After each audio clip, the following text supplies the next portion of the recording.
Horrible Henry and the Ant Invasion by Susie Klein.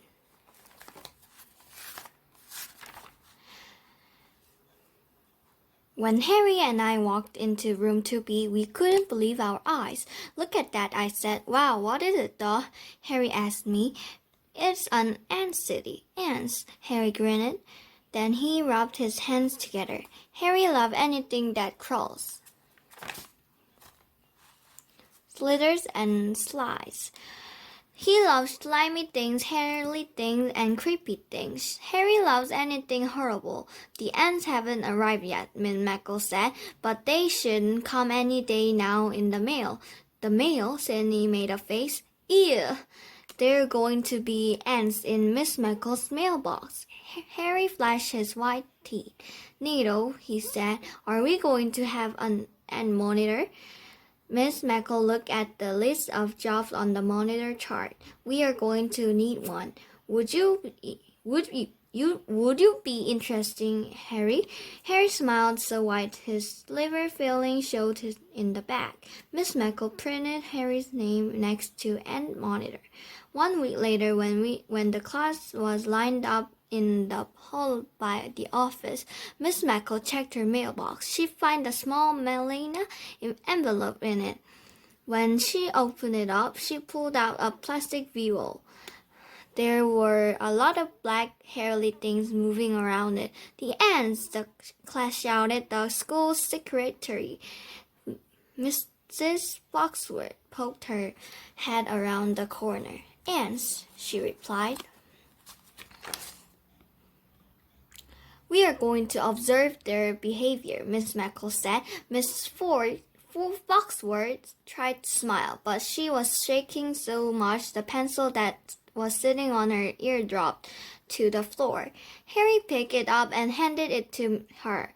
Are you afraid of ants? Miss Foxworth ran back to her typewriter. Harry grinned. She's afraid of ants. Well, Miss McGonagall said, the directions of this small package say to put the vial in the refrigerator for 10 minutes, so the ants will go to sleep. It's easier to put sleeping ants in the ant city. Harry stepped forward. I'm the ant monitor. I'll take it to the teacher's refrigerator for you. Miss McGonagall raised her eyebrows. Can I pick an assistant? Harry asked. Miss McGonagall nodded and she looked at the waving hands. I picked Harry said. I beamed. Miss McGonagall looked relieved. We walked down the hall to the teacher's room with the vial of ants. When we opened the refrigerator, we looked for a place to sit the vial. Gee, I said, there's so much diet soda here. It's hard to find room. Harry finally set the vial on top of a container of banana yogurt. Then we walked back down the hall. Miss Foxworth was coming toward us. Hello, boys, she said in the cheery voice. Taking your morning break? Harry asked. Miss Foxworth nodded. Thought I would have a little banana yogurt. Harry and I stopped it. We looked at each other. Miss Foxworth closed the teacher's room door. Then we heard it, a shrill scream. Harry and I walked back to room 2B laughing. 10 minutes later, Miss McGonagall brought the vial of ants back to the classroom. Everyone gathered around a science table. I think I should do this, boys and girls, Miss McGonagall said. Some ants bite. I don't want any of you to touch one. Is that clear? Everyone nodded their heads. Miss McGonagall took the roof of an ant's house. Then she took the cap of the vial. We all watched her pour the ants into the small opening. Their bodies looked like raisins. Ida said. That the way they sleep, Ida, all rolled up. Miss McGonagall replied. Ew, Sydney groaned. They are gross. The teacher looked at Sydney. We are scientists. We are observing ants' behavior. Someday, someone in room 2B may be a good scientist and make great discoveries on lab. Harry and I pointed at each other. We are planning to be great scientists someday. Just as Miss Meckle finished pouring the sleeping ants into the hole, the ants at the bottom of the wheel started to wake up. Goodness, Miss Meckle exclaimed. Suddenly screamed when 3 ants crawled out of the wheel onto the science table. Miss Meckle stood up. No one move or touch anything. I will get the ants. One is on the floor, Mary called. Miss Meckle crawled after it. She put a pencil in front of the runway ant. It crawled up the eraser. Miss Meckle popped the ants into the opening of the ant house and then put the roof back on. 2 ants are missing, she said. Her hair was in her eyes and one of her high heels was off. They are going to get us, Sydney shouted. Sydney, Miss Meckle said with his teeth clenched. We must remain calm. Harry stood in front of the teacher. As your ant monitor, I'll find the missing ants. And then he gave her a salute. Just don't touch the ants, Miss Meckle insisted. Harry took out his lunchbox. He unwrapped his sandwich and scraped some peanut butter onto his finger. Then he put his finger under the science table and waited. Miss Meckle put her shoe back on and pushed her hair out of her face. I think everyone should return to their desks now. I find them, Harry shouted from under the table. Everyone bent down and looked, including Miss Meckle. There were the two runaway ants on Harry's finger.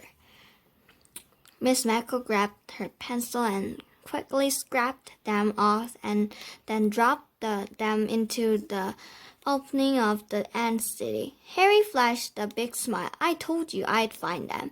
Miss Meckle frowned. I told you not to touch the ants. Look at your finger. Everyone did. There were 2 red marks. He got a bite. Mary exclaimed. I think you should go to the nurse's office. Miss Meckle said, and when you come back, you will see another name on the monitor chart next to ant monitor. Harry put his head down and he walked to the nurse's office. The next morning, Harry was real quiet. He didn't join our conversation about ants at the science table. They bury their own dead, I said. They bury their own food, Mary said. Ew, Sydney replied. Look, those ants are kissing. Miss Meckle walked over to our table. Ants pass food by kissing. Sometimes they send messages that way. Sydney fell over his chair and rolled over on the foot laughing. You may return to your seat, Sydney. Ida is about to feed the ants, and I want only serious scientists to watch. Sydney frowned as he walked back to his chair. Harry frowned as he watched Ida doing his job. Ida filled an eyedropper from a bowl of sugar. Then when the teacher removed the roof, Ida squeezed the eyedropper 3 times into the ant's house. I will get it back, Harry whispered to me. Get what back? My ant monitor job. I looked at Harry. I could tell he was making plans. How? All I have to do is get on the teacher's good side. Then I can ask her for another chance. Just then Harry tipped it back on his chair and his baseball card came tumbling out of his pocket. Miss Mackle put her hands on her hips. Harry, put those things away. Baseballs is a distraction in the classroom. Harry got down on his knees and picked up his baseball cards. I don't want any more antiques from you today, Harry, Miss Mackle said. Antiques? Harry repeated. That's an ant word. Miss Mackle said. Yes, it is. We have lots of ant words in our language. Maybe we should think of some. Harry clapped his hands. I thought Harry might just pull it off. I'll start, Miss Mackle said. Antifreeze. I had to put some in my car this morning. Antarctica and Atlantic, Mary said, looking at the globe. Good. Any others? The teacher asked. Antipasto. Mr. Cardini, the principal, said as he showed up at the door. Everyone laughed. My mother makes the best antipasto in the world. Salami, cheese, black olives. Just stop in to visit the ants, he said, sitting down on a science table. Miss Mackle continued the lesson. Elephants and panther, I said, thinking about animals in the zoo. Harry held up Jack and the beanstalk. Giant. Miss Mackle wrote the new words on the board. Fancy, Ida said. Nice try, but that doesn't have a teen. Miss Mackle said. Ranch? Sydney asked. That is a CH word. Our class seemed to be stopped. Then Miss Cardini saw two ants kissing and he stood up. I've got one. Romantic. Everyone groaned as he walked out of the room. I've got the best ant word, Harry said. Then he pointed to the December calendar. Santa. Everyone cheered and clapped. Then Harry stood up like he had the biggest idea in the world. Why don't we draw pictures of ants carrying these words? We could make them go to the stairway and invade the second floor. Invasions, I thought. Harry loved them.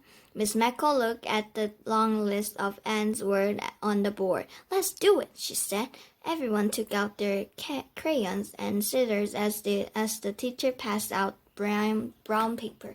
I'm making a black ant to carry my word, panther, I said. I'm making a huge ant to carry my word, giant, Harry said. I'm making a red heart next to my ant, Mary replied. Everyone knew what about ant word Mary was doing, romantic.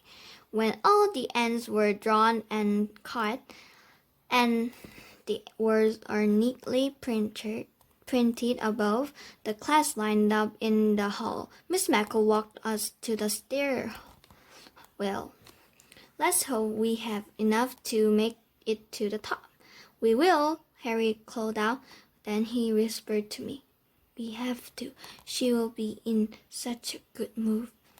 She will give me another chance to be an monitor.